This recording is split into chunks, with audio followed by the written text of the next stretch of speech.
Bonsoir à tous. Bonsoir. Bonne année.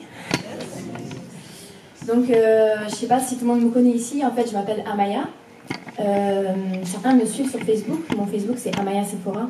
Donc, pour ceux qui ne le savent pas, j'évangélise tous les jours dans les métros avec mon équipe que j'ai montée, Influence ta génération. Voilà. Donc, j'ai préparé ce message vraiment avec l'aide du Saint-Esprit en espérant que ça va parler à quelqu'un. Je pense que si vous êtes ici déjà, c'est parce que vous avez décidé de sortir de votre zone de confort. Et je pense que je m'adresse à des personnes qui ont le cœur disposé et qui ont faim du royaume. Et je suis contente de pouvoir parler à un terrain fertile. Je pense qu'il n'y a pas de croissance spirituelle sans inconfort. C'est pas possible. Parce que la Bible le dit. Il ne peut pas y avoir d'avancement du royaume sur cette terre si tout le monde reste dans son confort, c'est pas possible. Et on sait que Dieu a besoin de nous. Mais ce qui va changer notre vie de chrétienne, c'est pas une nouvelle Bible, c'est pas une nouvelle église, c'est pas de nouveaux vêtements, c'est pas une nouvelle voiture, une nouvelle maison. C'est un nouvel état d'esprit. Commencer à penser royaume. Je vous invite à, si vous avez la Bible, à aller dans Actes 2, verset 44.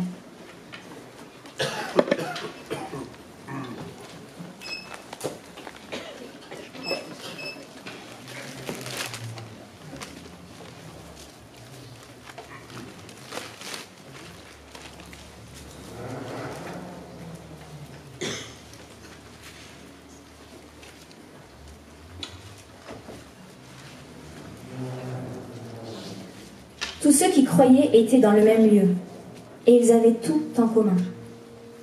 Ils vendaient leurs propriétés et leurs biens, et ils en partageaient le produit entre tous, selon les besoins de chacun. Ils étaient chaque jour tous ensemble assidus au temple. Ils rompaient le pain dans les maisons et prenaient leur nourriture avec joie et simplicité de cœur, louant Dieu et trouvant grâce auprès de tout le peuple. Et le Seigneur ajoutait chaque jour à l'Église ceux qui étaient sauvés. Amen. Souvent, on a l'habitude de lire la Bible assez rapidement, mais moi, ce passage m'a vraiment bousculé, bouleversé. Parce qu'on sait qu'à l'époque, les chrétiens étaient persécutés, étaient brûlés. C'était vraiment horrible pour eux. Mais pourtant, ils auraient pu se dire, ça va être dur. Donc, on va faire attention. On va commencer à faire des économies. On va commencer à penser à nos enfants. Sauf qu'ils avaient compris la pensée de Dieu à travers ce que leur avait dit Jésus-Christ. Ils avaient compris en fait que cette terre, c'était que de la poussière. Tout allait passer, tout allait devenir fumée. Ils avaient compris qu'ils avaient un héritage et qu'ils n'avaient plus besoin de s'attacher aux choses terrestres. Et à cause de cet état d'esprit, eh bien, ils ont vendu leurs biens. Ils ont commencé à penser, plus à eux, mais au corps du Christ, à l'avancement du royaume. Ils ont commencé à penser au royaume, à vivre au royaume. Ils ne vivaient plus pour eux. Ils ont commencé vraiment à penser aux âmes. Et à travers ce comportement, à travers cet état d'esprit, eh bien, les gens étaient touchés autour d'eux, ils ne comprenaient pas. Ils vendaient ce qu'ils avaient. Et ils distribuaient aux veuves, ils distribuaient aux orphelins. Ils distribuaient à ceux qui en avaient besoin. Et chaque jour, Dieu rajoutait des âmes à l'église. Les gens étaient touchés. Mais parce qu'ils avaient compris que cette terre, elle allait passer, que leur vie sur terre était passagère. Ils avaient compris en fait qu'il fallait qu'ils s'amassent des trésors du ciel. Et je vous invite aussi à aller plus loin dans Luc 12, verset 22. Et c'est là où on reprend les paroles de Jésus. Et je pense qu'il l'avait vraiment bien intégré. Jésus dit ensuite à ses disciples, « C'est pourquoi je vous dis, ne vous inquiétez pas pour votre vie, de ce que vous mangerez, ni pour votre corps de quoi vous serez vêtus. La vie est plus que la nourriture, et le corps plus que le vêtement. Considérez les corbeaux, ils ne sèment ni ne moissonnent, ils n'ont ni cellier ni grenier, et Dieu les nourrit. Combien ne valez-vous pas plus que les oiseaux? Qui de vous, par ses inquiétudes, peut ajouter une coudée à sa taille?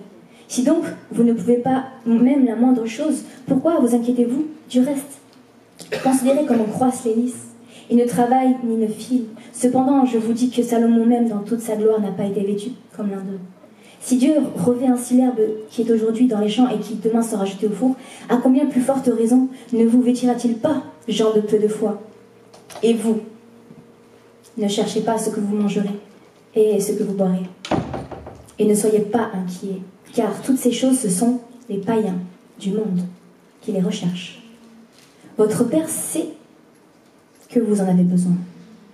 Cherchez plutôt le royaume de Dieu, et toutes choses vous seront données par-dessus tout. Amen. Certains pensent que Jésus a dit vous serez prospères financièrement. Moi, dans la Bible, je ne vois pas ça en fait. Certains pensent que réussir sa vie, c'est ce que Dieu veut. Sauf que Dieu veut qu'on réussisse sa vie chrétienne. Amen. Certains pensent à prospérer matériellement, mais Dieu veut qu'on prospère spirituellement. Amen. Dieu l'a dit clairement. Dieu a dit attachez-vous aux choses du ciel et le reste vous sera donné. Dieu ne veut pas que tu sois dans le manque. Dieu ne veut pas que tu meurs de faim. Dieu ne veut pas que tu sois nu. Dieu veut que tu sois vêtu. Dieu veut te donner à manger. Mais Dieu veut que tu penses royaume. Dieu veut que tu penses aux âmes. Dieu veut que tu arrêtes de penser à toi et de penser aux autres, à l'intérêt du corps du Christ. Amen. Amen. C'est ce que Dieu veut. Et je vais vous amener encore dans la Bible, parce que je crois que les Écritures n'ont pas été écrites au hasard et qu'elles doivent, sous l'autorité du Saint-Esprit, s'appliquer à notre vie. Et que chaque histoire de la Bible n'a pas été écrite au hasard.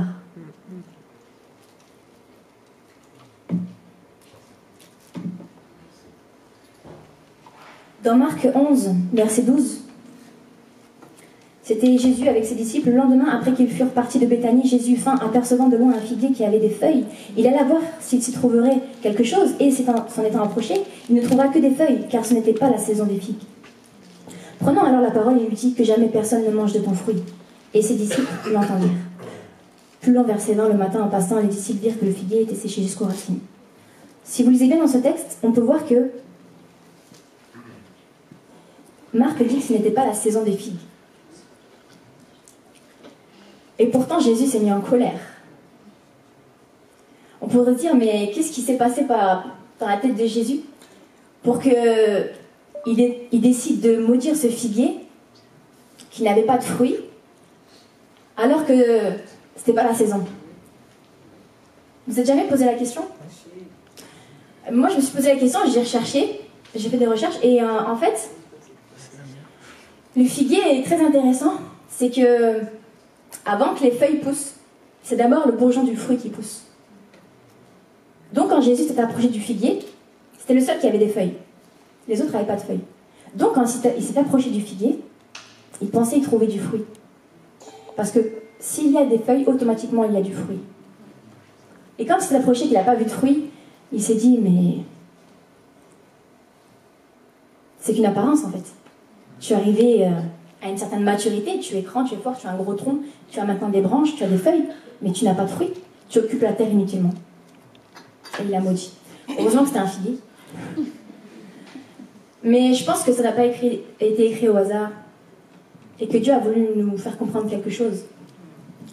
C'est qu'à partir du moment où tu es chrétien et que tu as grandi spirituellement, tu as commencé à te fortifier dans la parole, tu as commencé à prendre des racines, tu as commencé à avoir des branches, à avoir des feuilles, tu as commencé à grandir spirituellement, et au début, Dieu t'a beaucoup arrosé, Dieu t'a beaucoup donné, Dieu t'a beaucoup donné du soleil, tu avais besoin de grandir, c'est normal.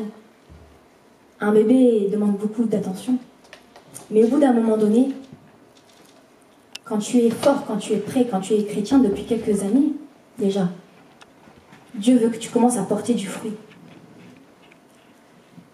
Parce qu'un arbre, quand il donne du fruit, c'est jamais pour lui-même. Quand il fournit des fruits, c'est toujours pour les autres. Mais si tu es là juste pour être beau, juste pour aller à l'église, juste pour prier chez toi, mais que tu ne portes pas du fruit, tu ne donnes pas à manger aux autres et tu commences. Et en fait, tu vis que pour toi. Eh bien, ça, c'est de l'égoïsme. Dieu nous appelle à vivre pour le royaume, à penser royaume, à ne pas chercher son propre intérêt, mais commencer à chercher celui des autres. Dieu ne veut pas qu'on pense à soi, Dieu veut qu'on pense au royaume. Dieu veut qu'on pense à l'avènement de son royaume sur cette terre.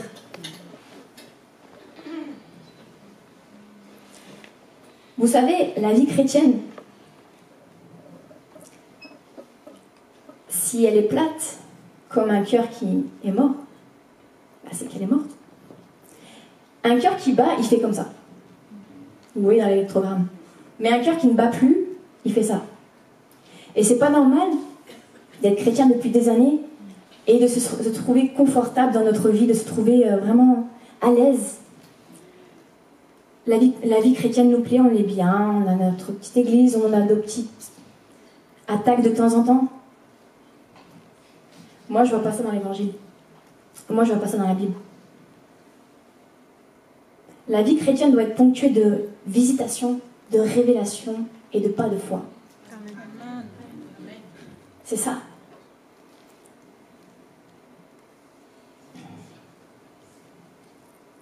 Au bout d'un moment donné, Dieu va nous demander des comptes.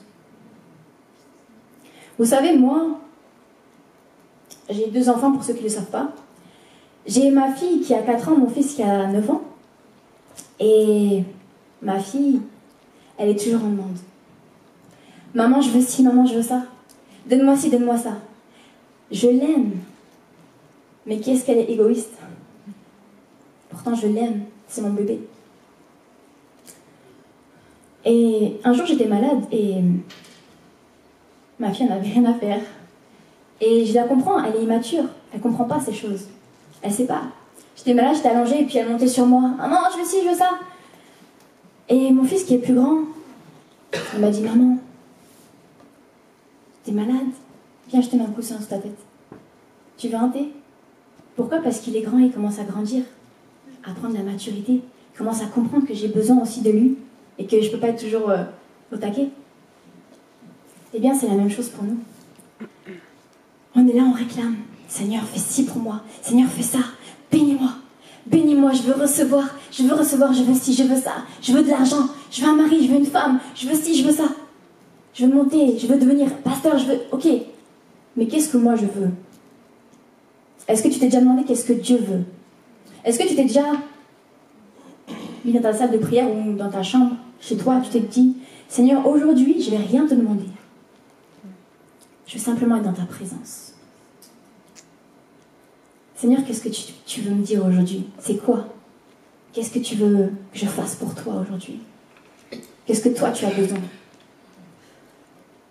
Vous savez, Abraham, c'était l'ami de Dieu. Et Dieu disait, cacherai-je à mon ami ce que j'ai prévu de faire? C'est bien d'être enfant de Dieu. Mais quand on est ami de Dieu, là, Dieu commence à nous confier des choses. Amen. Et Dieu commence à partager son fardeau avec nous. Et nous devons devenir amis de Dieu. Il faut arrêter d'être des bébés et réclamer. Seigneur, qu'est-ce que tu veux que je fasse? Seigneur, qu'est-ce que tu veux pour ma vie? Où tu veux que je sois? Tu veux que je quitte tout pour toi, Seigneur? Tu es ma joie, Seigneur. Tu es ma force. Qu'est-ce que tu veux que je fasse? Qu'est-ce que tu veux? Et vous savez quel est le fardeau de Dieu?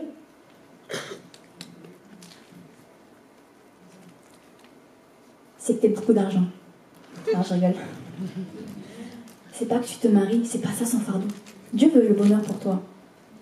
Mais vous savez à quoi son cœur pleure tous les jours? C'est pour les âmes. Amen. Les âmes. Dieu pleure les âmes. Dieu veut que tous les hommes soient saints. C'est sa volonté pour chacun d'entre nous. Que nous soyons saints comme lui il est. La Bible dit, soyez parfaits comme votre Père Céleste est parfait. C'est ce que Dieu veut pour chacun d'entre nous. Mais Dieu veut aussi que tous les hommes soient sauvés.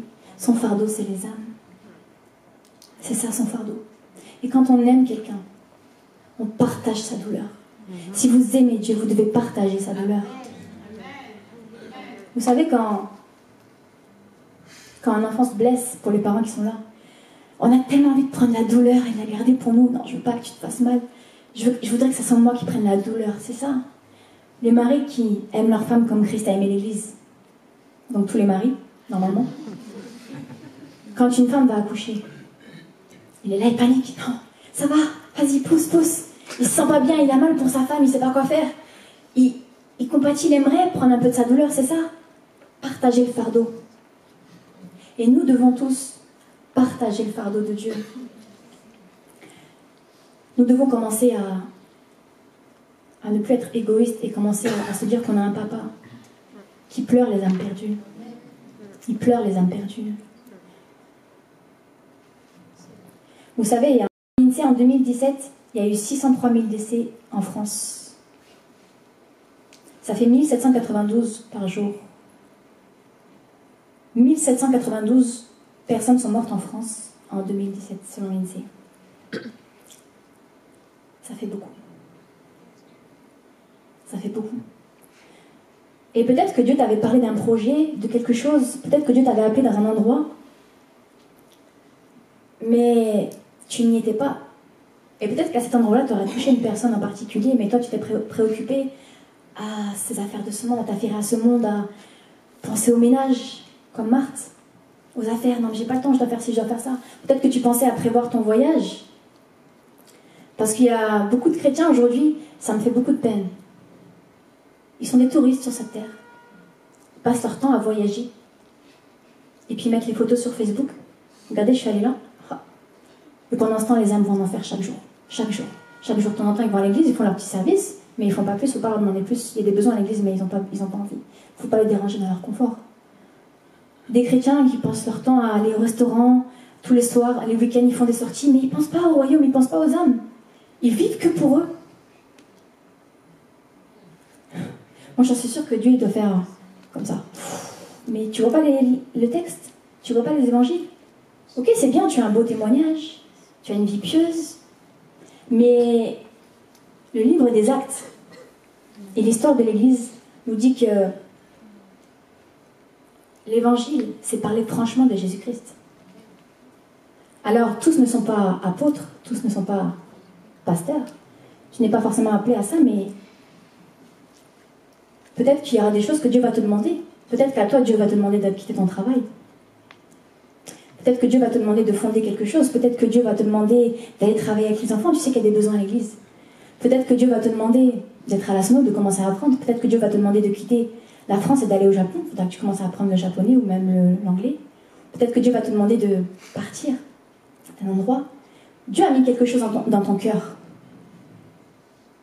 Il faut que tu commences à enfanter ce projet. Amen. Vous savez, des fois, on a quelque chose dans notre cœur, mais on a peur. On a peur. On a tous une importance dans le corps du Christ. Comme le dit dans 1 Corinthiens 12, verset 12. Je ne vais peut-être pas tout lire. Mais en tout cas, l'orteil ne peut pas dire au doigt, j'ai pas besoin de toi, ni à la tête, au pied, dire j'ai pas besoin de toi. Même les moins honorables du corps sont nécessaires. Tous les membres du corps sont nécessaires. Si vous ne serez pas là, le pasteur n'aurait aucune raison d'être là. Moi, je vais évangéliser dans la rue, mais à combien j'ai besoin que des gens travaillent pour me donner de l'argent pour pouvoir acheter des Bibles? J'ai besoin qu'il y ait des gens qui tiennent en prière pour moi, pendant que je suis sur le front. Nous ne sommes pas tous la tête, nous ne sommes pas tous le pied, mais nous sommes un seul corps. Et Dieu t'a appelé dans un endroit.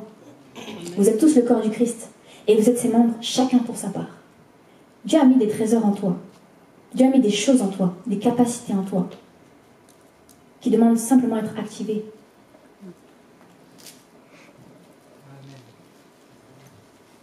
Par amour pour Dieu et par amour pour les autres.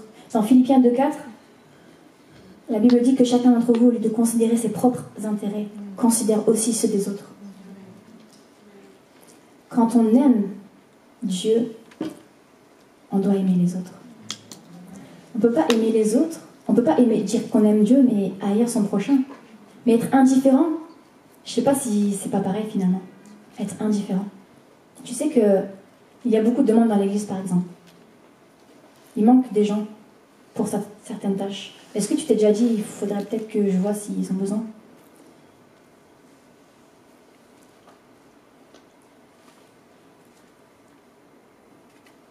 La Bible dit dans Ézéchiel 3,18 «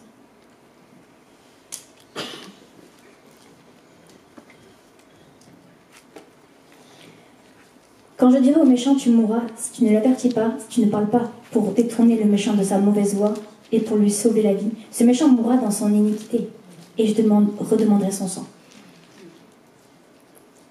En fait, Dieu nous place à des endroits spécifiques. Peut-être qu'à cet endroit-là, il y avait une âme qui devait être touchée. Peut-être qu'à cet endroit-là, tu vas permettre à l'Église de prospérer. Tu vas permettre en tout cas quelque chose que Dieu sait. Mais si Dieu t'a appelé, c'est parce qu'il sait la chose. À un moment donné, nous, pour le spectacle de Pâques, on m'a sollicité pour jouer le rôle et j'ai refusé. J'ai dit non, j'ai pas le temps. J'avais pas envie d'apprendre des textes. J'avais pas envie. Je savais que ça demandait du travail, j'avais pas que ça à faire, je travaillais, j'avais pas que ça à faire. Et à un moment donné, je suis pas allée au casting, à un moment donné, celle qui a mis en place le projet, Kézia, elle est venue, elle m'a dit Maya, je peux te caster chez toi, passer le casting chez moi. J'ai dit ok. C'est comme si Dieu revenait et me disait j'ai besoin de toi, j'ai besoin de toi, j'ai besoin de toi. Et à chaque fois je disais non, sauf qu'à un moment donné, je suis arrivée sur le fait accompli, j'étais obligée de dire oui. J'ai passé le casting et elle m'a dit c'est toi que je veux, j'ai dit ok. J'ai accepté. Je savais que ça allait coûter pour moi parce que j'allais devoir apprendre le texte, j'allais devoir apprendre le rôle. C'était dur, c'était beaucoup d'entraînement. Tous les midis à ma pause, j'étais là, je révisais. Et ce qui est marrant, c'est que j'avais une mauvaise mémoire. J'arrivais pas à apprendre. Et là, je dis Seigneur, c'est toi qui m'as demandé, ok. Je le savais au fond de moi. Mais je vais me prendre la honte parce que je sais pas, j'ai pas une bonne mémoire. Alors je veux que tu me donnes la mémoire pour apprendre, parce que c'est toi qui m'as appelé. Et instantanément, quand j'ai dit ça, j'ai commencé à apprendre. Et au final, je vous la fais courte, on a fait ce spectacle. Et il y a beaucoup de gens qui ont été touchés, des gens qui ont jeté leur paquet de cigarettes sur la scène, et en particulier une âme qui est là aujourd'hui, qui s'est convertie, Mélissa. Et je rends gloire à Dieu pour ça, parce que tout ce travail, pour une âme, ça valait le coup. Ça valait le coup. On a dépensé beaucoup d'argent, l'église a dépensé beaucoup d'argent pour l'écran LED, pour beaucoup de choses. Toute une équipe a mis une stratégie en place. Kézia a été beaucoup aussi éprouvée. C'était vraiment beaucoup de fatigue, mais on a mis en place ce projet. Il n'y a pas de petit projet, il n'y a pas de grand projet. Si Dieu te l'a mis à cœur, c'est parce que il faut que tu le fasses. Souvent, ce qui nous bloque dans ce que Dieu nous appelle à faire, c'est la peur. Amen. La peur.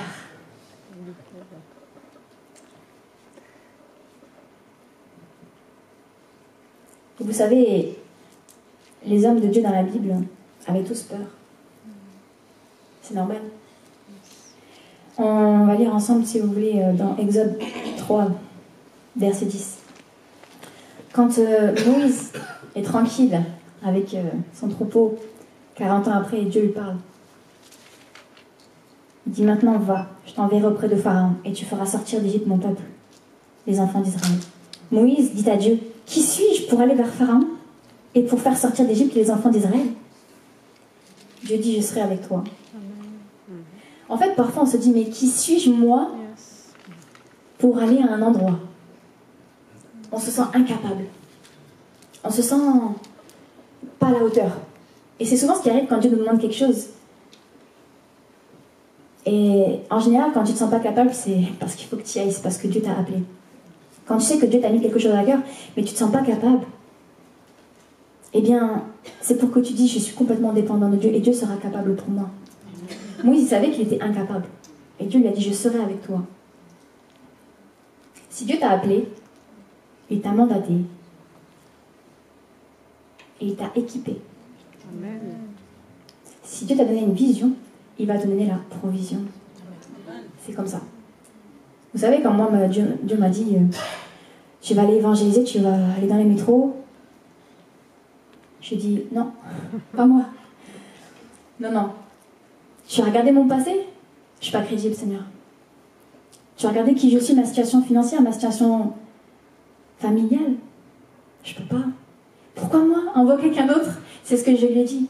Je ne comprenais pas pourquoi il m'envoyait moi, en fait. Je me sentais tellement... rien. Et Dieu m'a dit, c'est toi qui l'appelles. Et j'ai commencé à rechercher sa face. À dire, ok Seigneur, me voici.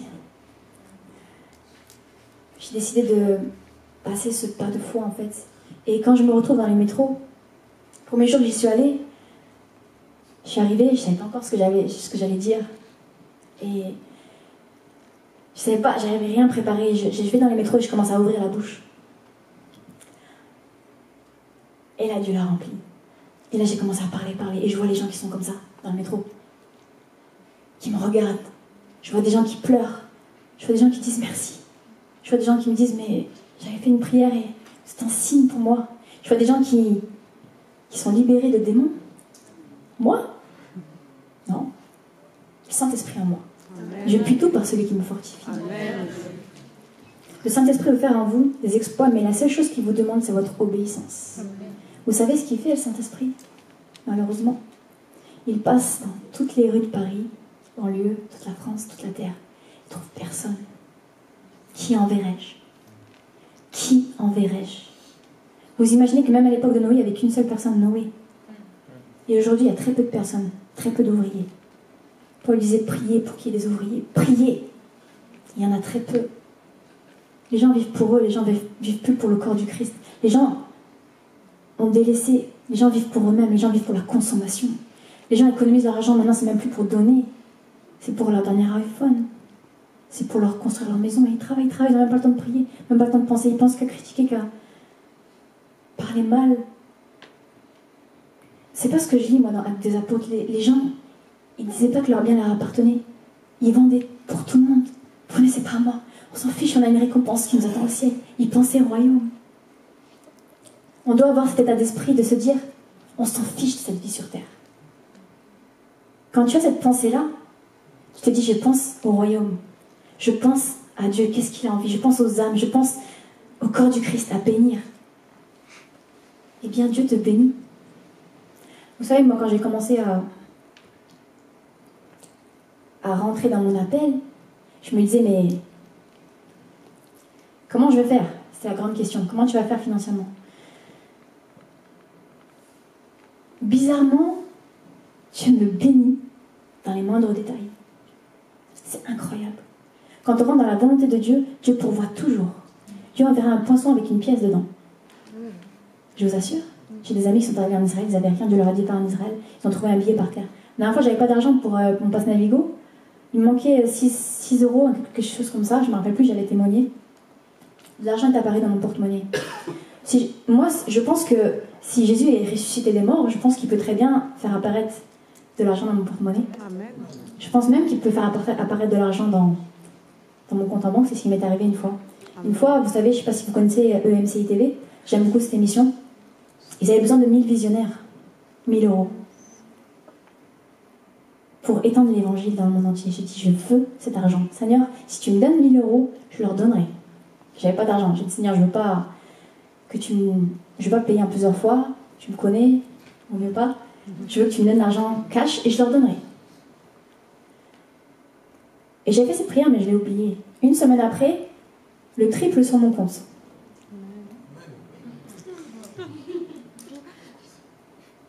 Alors j'ai dit, qu'est-ce que je vais faire avec cet argent? Dieu m'a dit, tu te rappelles? Tu m'as dit que si tu avais 1000 euros, tu donnerais pour MCI TV. J'ai fait, ok. Direct, je suis allée sur la ligne, je fais le virement. Et après, il m'a dit, tu te rappelles aussi que tu avais besoin d'un ordinateur pour le projet que je t'ai mis à cœur? Parce que je pensais même pas à moi, je pensais aux autres. Et tu te rappelles aussi que tu avais besoin d'un buffet, tu voulais ton buffet Ikea. Ah, d'accord. En fait, quand tu demandes pour les autres, Dieu te bénit. Amen. Salomon a demandé la sagesse pour le peuple. Dieu l'a béni. Quand tu penses au royaume, les choses te seront données par-dessus tout. Amen. On ne court pas après les bénédictions, on les attire. Amen. Pense royaume, tu verras que Dieu va te bénir dans les moindres détails. Alors oui, au début, tout ne se passe pas comme prévu. Vous savez que moi, quand Dieu m'a demandé d'abord, la première chose qu'il m'a demandé, c'est de partir de Montpellier pour venir à Paris. J'ai laissé mon appartement, j'ai mis 4 ans à avoir. Au début, j'étais chez ma belle-mère. Après, j'étais en caravane.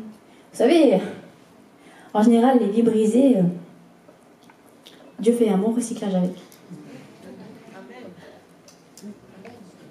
Et je suis arrivée à Paris et je suis arrivée dans un hôtel. On m'a dit c'est bon, vous avez trouvé un hôtel. Et là je me suis dit je suis la fille du roi des rois, je vais avoir le merveilleux hôtel. C'est sûr. Je suis arrivée dans l'hôtel, je vois 10 mètres carrés, la moisissure, les souris, le cafard. Je dis mais Seigneur, qu'est-ce qui se passe? C'est parce que, je sais pas, je suis enfant du roi des rois, tu m'as dit d'aller à Paris, mais tu me donnes un hôtel insalubre, je comprends pas. Et là, ma famille me dit, mais tu payes les conséquences de tes actes passés. Mais moi, je connaissais mon Dieu. Je me suis dit,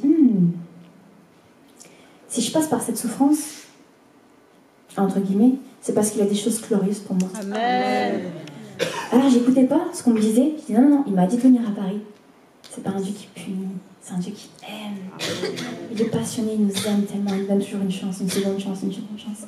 Au final, je suis restée 1 an en priant et j'avais confiance. Ce qui est bien, c'est que dans ces situations-là, Dieu demande qu'on soit dans la foi et dans le contentement. J'étais dans le contentement, je disais, Seigneur, je te bénis pour cet hôtel. Oh, je te bénis parce qu'il y en a qui dorment dans la rue, moi je suis contente, j'ai un toit sur ma tête et j'étais comme ça. Mais je savais qu'il allait me donner quelque chose de glorieux parce que Dieu veut qu'on ait les besoins légitimes. Un appartement, c'était normal, c'est légitime. J'ai 2 enfants. Dieu veut que tu manges. Dieu veut que tu sois habillé. Mais il veut que tu penses au royaume, que tu t'inquiètes pas de ces choses-là. J'ai prié pendant 1 an, Seigneur, donne-moi un appartement. J'ai besoin de 3 chambres. Nous sommes 3. Je suis enfant de Dieu. Je veux 80 mètres carrés, Seigneur, parce que j'ai besoin d'espace et je ferai des réunions de prière chez moi. Je veux qu'il soit refait à neuf, je veux qu'il ait le balcon. Au bout de 1 an, on m'a proposé un appartement, j'étais en 4e position. Je dis, ah, c'est celui que j'ai décrit dans mes prières. Il est pour moi. On m'a dit, ben, c'est impossible, Madame Lopez, vous êtes en 4e position, c'est les premières familles qui l'auront. Et finalement, les gens m'ont appelé et m'ont dit, je ne sais pas ce qui s'est passé, vous êtes passée première, c'est vous qui avez eu l'appartement. Amen. Donc, je me retrouve dans un appartement 80 mètres carrés en plein Paris, je paye 400 € par mois, ma poche, pour le miracle. Au passage, je vous en parle. Au début, peut-être qu'il y a des choses qui ne vont pas se passer comme prévu, mais il faut que vous gardiez en tête la vision que Dieu vous a donnée. Il y aura toujours des choses qui ne se passeront pas comme prévu. Au début, quand j'ai voulu me lancer dans l'évangélisation, j'ai eu des oppositions. Les premières oppositions que j'ai eues, c'était financières. Comme par hasard, plus d'argent sur mon compte, on m'enlève 500 €, on me vole 500 €.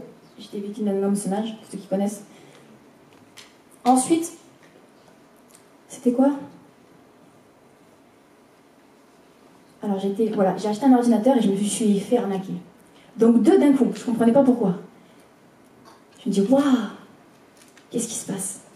Déjà, j'étais attaquée alors que j'allais rentrer dans l'appel que Dieu m'avait donné. Ensuite, je reçois un texto d'un membre de ma famille, très proche, qui me dit, Amaya, je ne crois pas du tout en toi. Ça fait mal. Je me dis, mais c'est bizarre, j'ai commencé à décider d'obéir à ce que Dieu a dit, à ce que Dieu m'a dit. Et je commence à avoir des oppositions partout. Et j'ai aussi une opposition d'un autre genre. J'étais sûre de ce que Dieu m'avait donné, de ce que Dieu avait mis dans mon cœur. Et là, je reçois un texto d'un ami qui prophétise de temps en temps, qui me prophétise et me dit, si tu fais ça, Dieu va enlever sa faveur de ta vie. Pour vous dire que je crois à la prophétie. Dieu a dit, ne méprisez pas les prophéties. Mais la prophétie doit accompagner une conviction. J'avais pas la paix à ce moment-là. J'ai dit, qu'est-ce qui se passe, Seigneur? Je comprends pas. Je me suis réfugiée dans sa présence. Et là, il m'a dit, non, écoute que le Saint-Esprit en toi. Si Dieu t'a parlé, il t'a parlé. Quand tu sais que tu sais que tu sais que tu sais, ne regarde pas à droite ni à gauche. Bug sur ce que Dieu t'a dit. Dieu t'a dit ça, ne regarde à rien d'autre.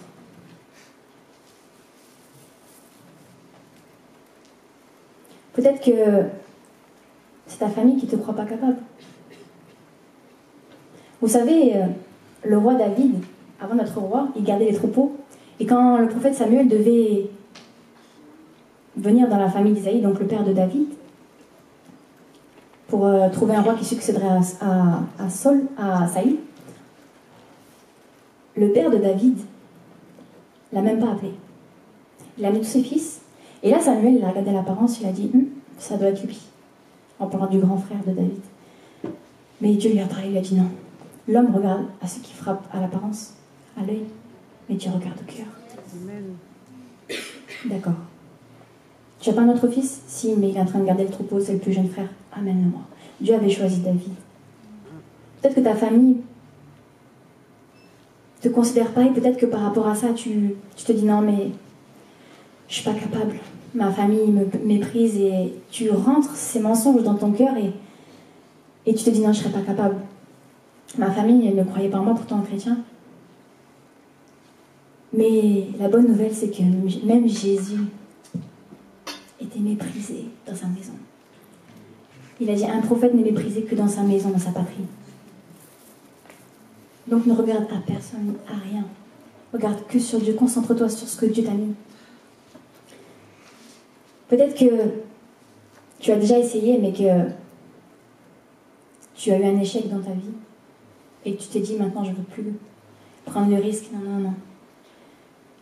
Dieu veut que tu aies le bon état d'esprit par rapport à l'échec.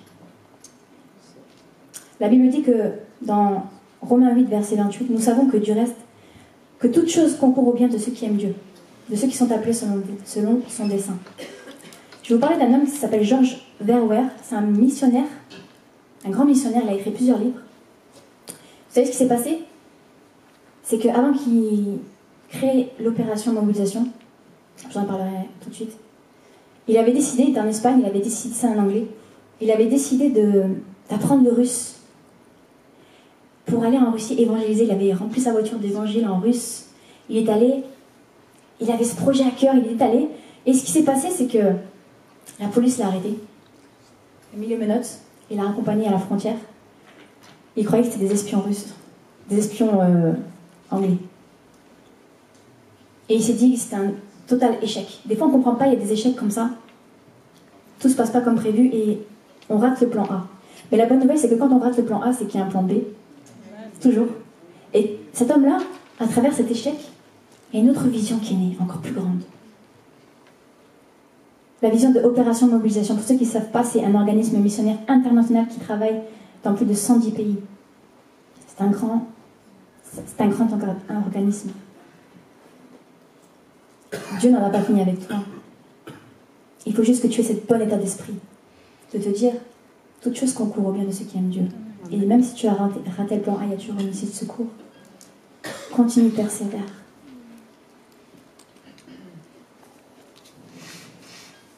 Peut-être que Dieu ne t'a pas encore parlé. Tu te dis, mais je ne sais pas ce que je vais faire. Je ne sais pas.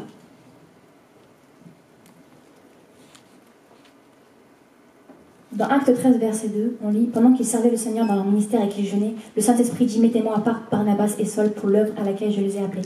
Alors après avoir jeûné et prié, ils leur imposèrent les mains et les laissèrent partir. Parfois, il est nécessaire, pour avoir des révélations, d'avoir une vie de prière continuelle, en continu. C'est comme des examens, en fait. Si vous ne révisez pas toute l'année, au moment du contrôle, vous êtes paniqué. Et on sait bien que quand on révise toute l'année, c'est comme un contrôle continu, on réussit finalement l'examen. Eh bien, la vie d'un chrétien, c'est pareil. On doit continuellement se tenir en prière pour commencer à recevoir des révélations. Si vous ne priez pas, vous ne recevez rien. Vous ne recevrez rien. C'est pas possible. Il faut avoir cette vie de prière. Moi, quand Dieu a commencé à me parler, c'est quand j'ai commencé à dire, ok, je vais arrêter de parler de toi, Seigneur, mais je veux parler avec toi. J'avais l'habitude de rester avec mes amis, on parlait de Dieu, c'était bien. À un moment donné, Dieu m'a repris et m'a dit, mais moi, je veux pas que tu parles de moi, je veux que tu parles avec moi. Alors, j'ai décidé de me coucher beaucoup plus tôt, pour me lever tôt, et pour passer ce temps en prière tous les jours. Tous les jours, je me levais 1 heure plus tôt, j'ai commencé à prier. Je recherchais sa face, j'avais soif de lui, soif de savoir, de recevoir des révélations. Et c'est là où tu as commencé à me parler. C'est là où le Saint-Esprit a commencé à grandir en moi. Dieu ne peut pas vous parler si vous n'êtes pas rempli du Saint-Esprit. La Bible dit, soyez remplis du Saint-Esprit. Pour que Dieu vous parle, il faut que vous soyez remplis du Saint-Esprit. Et pour ça, c'est une vie de prière. Commencez à le rechercher dans la prière. Dieu a commencé à me donner des petits éléments au compte-gouttes. Ce que j'allais faire. J'ai commencé à jeûner. Et à un moment donné, j'ai dit, Seigneur, je ne sais pas ce que je vais faire. Je pleurais et je disais, Seigneur, je ne sais pas ce que je vais faire. Qu'est-ce que tu veux de moi?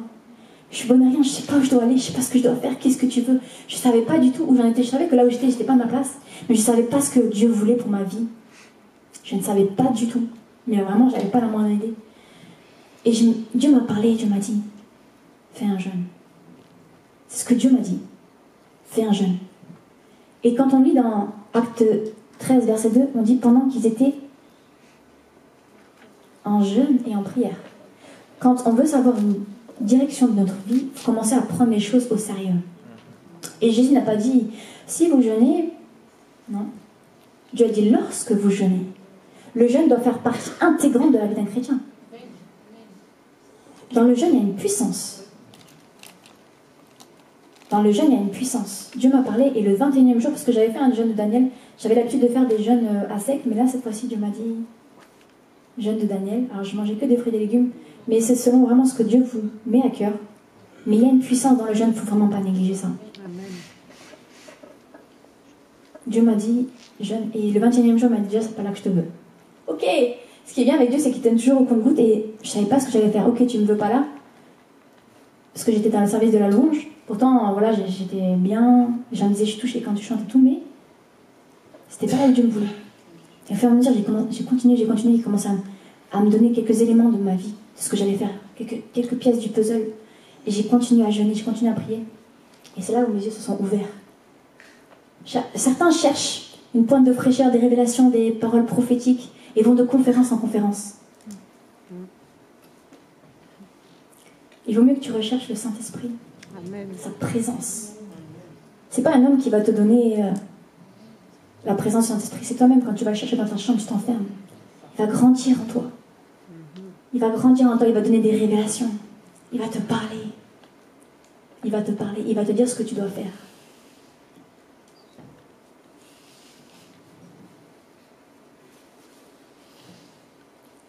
Peut-être que tu as déjà fait tout ça et que tu n'as encore rien reçu. Vous savez, moi, avant de jeûner, avant de faire tout ça, j'ai commencé à vouloir plaire à Dieu, à marcher dans la sainteté, dans la sanctification. J'ai commencé à vouloir rééduquer mon âme. J'ai dit, Seigneur, rééduque mon âme, rééduque mes pensées, renouvelle mes pensées, mon intelligence. J'ai commencé à vraiment me dire, je veux penser comme toi, Christ. J'ai commencé vraiment à faire attention à ce que je disais, parce que je me suis rendu compte que le Saint-Esprit était une personne que je pouvais attrister. J'ai commencé à lire et à comprendre que le Saint-Esprit était hypersensible. Et j'ai commencé à faire attention. Seigneur, je ne veux plus penser mal. Seigneur, je veux vraiment... Quand je vois une sœur, je veux plus, si elle est mal habillée, je veux la bénir et dire, ah Seigneur, touche-la. Je veux plus penser mal. Si je vois quelque chose qui ne va pas, Seigneur, je veux avoir les yeux du ciel. Je veux les aimer comme toi, tu les aimes. J'ai commencé à rééduquer ma façon de penser. Vous savez que le Saint-Esprit déteste quand on parle de quelqu'un. Ça, c'est vrai. Quand on parle de quelqu'un, tu parles peut-être qu'à ta femme ou à ton mari, mais ton mari ou ta femme, il a un cœur. Et vous savez comment, quand vous parlez de quelqu'un, vous ne voyez plus la personne de la même façon. Moi, maintenant, quand on parle de quelqu'un, je dis, je ne veux même pas entendre. Non, je ne veux pas entendre. Je n'ai pas envie de souiller mes oreilles. Ne parle plus. Commence à faire comme Jésus. Sois un chrétien, mini-Christ, une chrétienne. Commence à penser comme Christ. Commence à respecter le Saint-Esprit. Tu verras qu'il va te parler de plus en plus. À combien le Saint-Esprit est sensible. Une fois, vous savez ce qui s'est passé. Ça reste entre nous, mais je me suis rendu compte vraiment que l'Esprit de Dieu était saint. J'étais ici, enfin pas ici, dans une église, et il y avait un groupe de louanges, mais c'était pas ma chanteuse favorite. Et j'étais comme là, oh, j'aurais préféré que ce soit un autre groupe de louanges. J'étais comme ça avant, j'étais, oh, j'aurais préféré que ça passe pasteur, j'aurais préféré que ce soit l'autre, c'est mon préféré. Mais j'ai commencé à rééduquer mon âme et à me dire, non, Seigneur, je l'ai vu, j'ai fait, Seigneur, bénis-la, Seigneur, donne-lui la voix, donne-lui l'onction, je veux être touchée. Et là, le Saint-Esprit est descendu sur moi, il m'a baptisé. C'est comme s'il me disait, c'est ça que je veux. Je veux que tu commences à penser comme moi. Je veux que tu commences à aimer, à rééduquer ton âme. Je veux que tu commences à avoir ce cœur que j'ai. Je veux que tu commences à penser comme moi. Il faut commencer à s'aimer les uns les autres, à s'aimer comme ça, même le Saint-Esprit aime ça.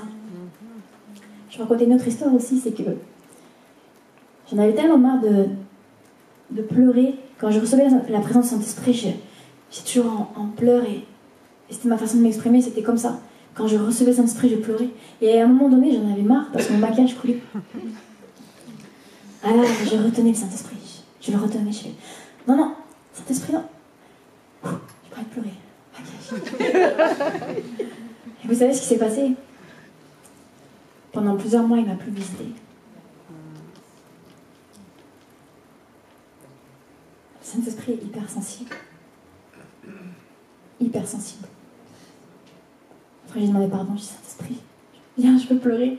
Maintenant, j'en ai plus rien à faire. Saint-Esprit, viens, je veux ta présence, ça me manque. J'ai besoin de toi. J'ai besoin de toi. Amen. On doit respecter le Saint-Esprit. Imaginez-vous, il a été vexé pour ça. Alors, imaginez-vous quand on parle mal de quelqu'un, quand on regarde des mauvaises choses, quand on pratique l'impudicité. Peut-être que Dieu ne t'envoie pas pour l'instant, il ne t'a pas parlé parce qu'il veut que tu sois prêt. Parce qu'il sait que si tu vas partir dans ce qu'il a préparé pour toi, tu vas être une pierre d'achoppement pour les autres, ou même pour toi-même. Peut-être que Dieu attend que tu commences à marcher dans la sanctification, à l'honorer, par tes pensées, par tes actes, par tes attitudes. Commence à rééduquer ton âme.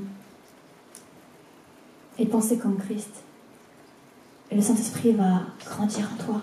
Tu vas le sentir toujours là, il va être là. Honore le Saint-Esprit, honore-le, honore sa présence. C'est ce que j'ai commencé à faire. J'ai du travail à faire encore. Mais Dieu connaît la disposition de mon cœur. Je rééduque mon âme. Dès qu'il pensait bien, non Seigneur, je lâche, je bénis cette personne. Seigneur, je commence à penser au royaume, je commence à vivre que pour lui.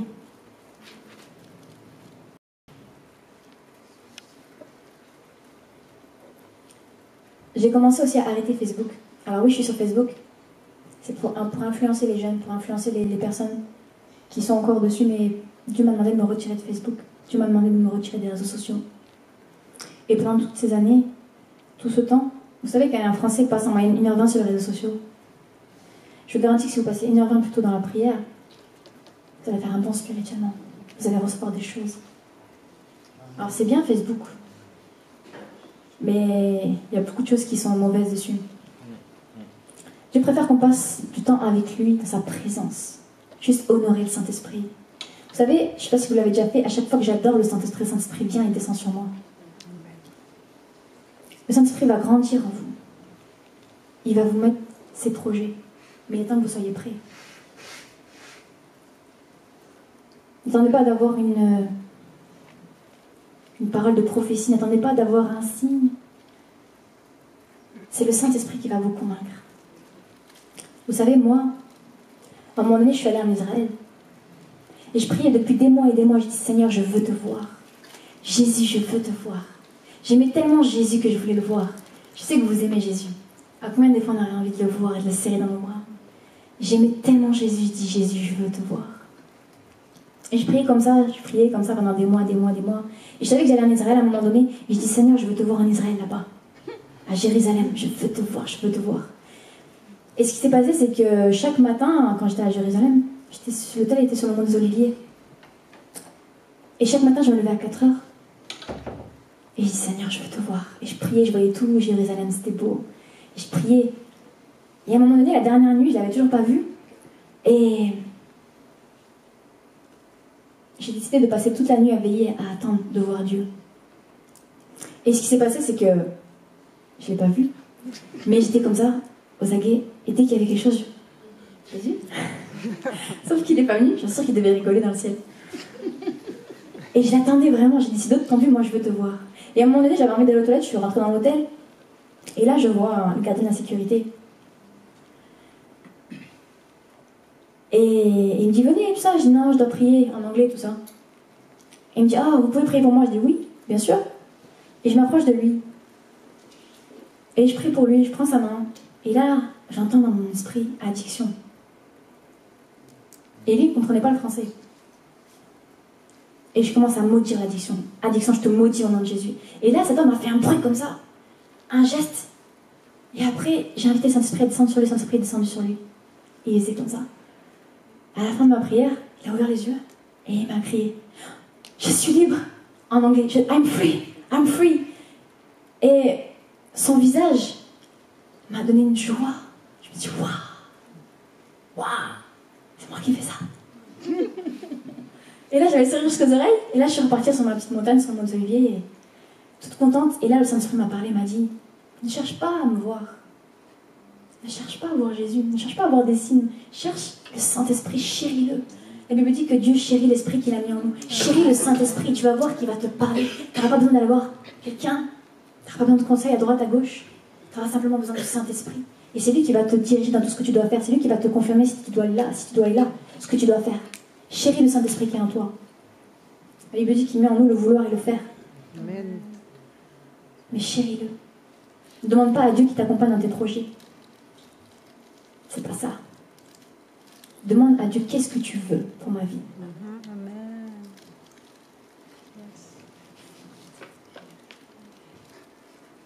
J'ai encore un peu de temps.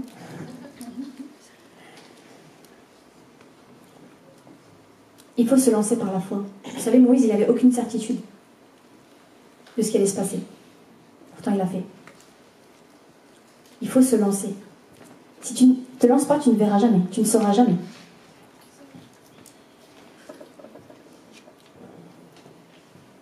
Après, je m'adresse aux gens qui sont déjà dans ce combat. Peut-être qu'il y en a ici. J'ai une bonne nouvelle pour vous. C'est que la Bible dit dans Romains 8, 18, « J'estime que les souffrances du temps présent ne sont rien comparées à la gloire à venir. » Amen. Amen. Vous savez, moi, je vais vous dire une chose qui va peut-être vous choquer. J'en ai rien à faire de cette vie sur terre. Amen. J'ai hâte que Dieu me reprenne. Amen. Je suis heureuse de vivre. J'aime ce que Dieu fait avec moi. J'aime Dieu. Je suis obligée de rester ici pour ma famille. Mais c'est Christ qui est ma joie. Et la mort m'est un gain. La Bible dit, celui qui aimera sa vie la perdra. Celui qui la perdra à cause de moi la retrouvera.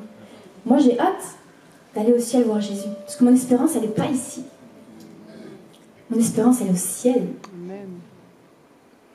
Nous devons vivre, penser, respirer royaume. Nous devons arrêter de penser aux choses présentes. Nous devons regarder comme chaque âme comme si elles allaient en enfer. Il faut être des TDS. Très très sanctifiés. Ouais. Nous sommes appelés à aller de gloire en gloire. C'est possible. Certains me disent non, on est humain, c'est pas possible. Moi, je sais que c'est possible de vivre dans la sanctification, de vivre dans l'obéissance, de vivre que pour Dieu. Moi, je veux consacrer chaque minute, chaque seconde de ma vie à servir Dieu. Dieu sait que si j'avais pas mes enfants, je serais capable de tout jeter et de vivre avec mon sac à dos et d'aller parler aux gens de Jésus, crier Jésus. C'est l'antidote. Dieu le sait. Et Dieu veut que tout le monde soit capable de faire ça. J'ai compris qu'on était sur terre pour une mission. On est sur terre pour une mission. On n'est pas sur terre pour faire ce que l'on veut. On est sur terre pour accomplir la volonté de Dieu. Il faut arrêter de penser à soi. Il faut penser royaume et le reste va nous être donné. Pense au royaume et le reste sera donné. Aspire au royaume, le reste sera donné.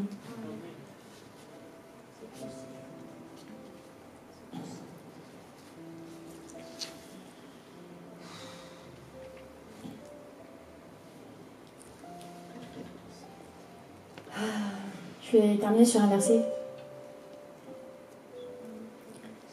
qui dit,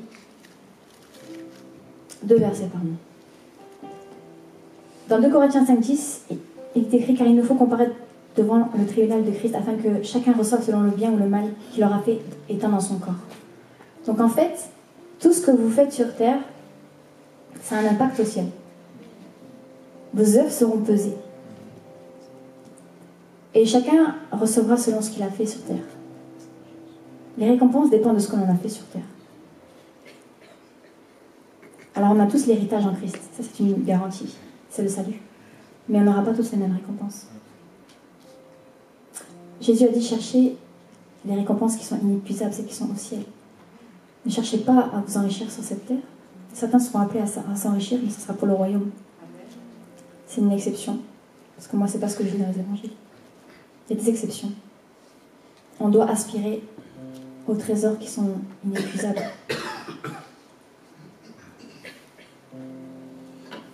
Dans Jean 12, 24, Jésus dit en vérité, je vous le dis, si le grain de blé qui est tombé en terre ne meurt, il reste seul. Mais s'il meurt, Il porte beaucoup de fruits.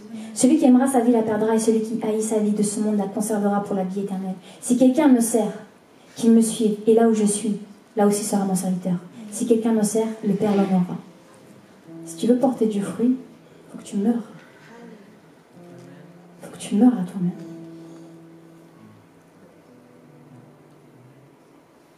Il faut que tu meurs. Il faut que tu arrêtes de vivre pour toi, mais commencer à vivre pour Dieu. Et si aujourd'hui tu n'as pas la force, demande à Dieu qui te donne la force. Seigneur, donne-moi la force. Seigneur, donne-moi le vouloir et le faire. Vous savez, moi, chaque matin, c'est dur pour moi. Je sors complètement de ma zone de confort. J'ai envie, c'est courageuse. Arrêtez, non. Matin, je pleure. Seigneur, donne-moi la force. Seigneur, qu'est-ce que je fais là? Ok, tu m'as parlé, je continue. Tous les matins, j'ai besoin de recevoir cette parole de Dieu qui me réconforte. Vas-y, ma fille. Vas-y, c'est là où je te veux. J'ai besoin. C'est pas facile pour moi. Mais tous les matins, je me réfugie dans sa présence et je dis, Seigneur, parle-moi, qu'est-ce que je dois dire aujourd'hui? Inspire, je suis complètement dépendante de lui. J'ai peur, Dieu m'enlève la peur.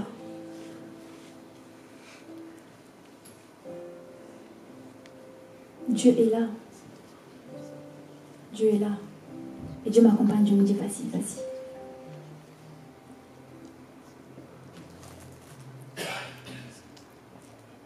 J'espère que ça vous en parlait. En tout cas, je vous encourage vraiment à continuer. Demandez vraiment à Dieu. Demandez vraiment à Dieu qui commence ce processus en vous. Commencez à changer l'état d'esprit. Seigneur, je ne veux plus penser à moi, je veux penser au royaume, je veux penser à toi, au corps du Christ. Change mon état d'esprit, change mes pensées, rééduque mon âme. Renouvelle mon esprit, mon intelligence. Seigneur, commence à me donner, Seigneur, cette capacité d'aimer les autres comme moi-même. Je veux t'aimer plus encore, Seigneur. Je veux vivre pour toi. Je veux pouvoir dire que tu es ma joie. Et que toutes les souffrances que je vis, je me réjouis. Je me réjouis parce que c'est pour toi. J'ai été digne de subir ces souffrances pour toi, comme disait Paul, le Pierre. Il était joyeux, il a subi des coups. T'es joyeux. Oh, pour le Seigneur, j'ai subi tout ça. Waouh, t'es joyeux. C'est ce que nous devons être. Nous devons être heureux de souffrir, de travailler jour et nuit jusqu'à la fin pour le royaume. Nous devons nous réjouir dans le Seigneur. La joie du Seigneur est ma force, c'est ça notre force. Demandez au Saint-Esprit qui passe ce travail en vous, c'est lui. Plus vous allez passer du temps dans sa présence, plus il va vous parler, plus il va vous communiquer sa pensée. Vous allez penser au royaume, vous allez penser comme Christ. Soyez bénis. Pour ceux qui veulent me rejoindre, c'est tous les lundis, mardis, jeudi, vendredi, à 14h à Opéra, pour l'évangélisation. Voilà. Bonne soirée à vous. Alléluia. Est-ce qu'on peut lever debout? Me voici, envoie-moi. Me voici, conduis-moi. Me voici, façonne-moi. Fais ce que tu veux.